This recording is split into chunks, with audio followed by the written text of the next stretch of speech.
sami abdi Neng Dipa Prestiwi. Di dia abdi bade dimacakeun dongeng si kancil. Dina hiji waktu si kabayan siga nu geus lila teh dahar ngeunah.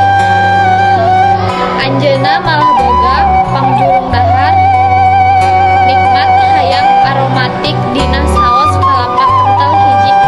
Poe manehna boga ide anjeunna terang yen mitohana sok ngalayanan tuangeun anu paling nikmat.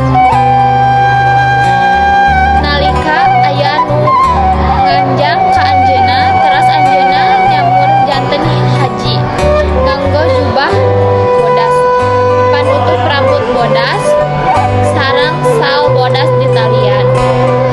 Dina beheungna teras angkat ka mitohana.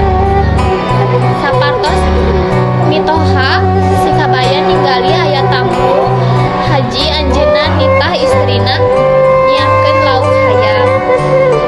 Si kabayan ngaharewoskeun tina maksakan mitohana. Saparantos tuang anjeunna ngungkapkeun jati diri mitohana ngamuk sarta putuskeun pikeun males dendam. Hiji sore manehna dangdanan haji tuluy indit ka imah si kabayan. Si kabayan nelpon pamajikanana. Urang boga tamu kehormatan dirahayu. Urang buru embe, urang dipencit sakaligus.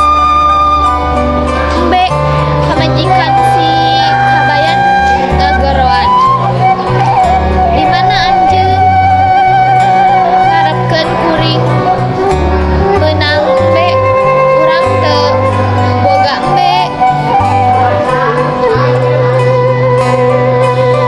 Naha anjeun teh eranya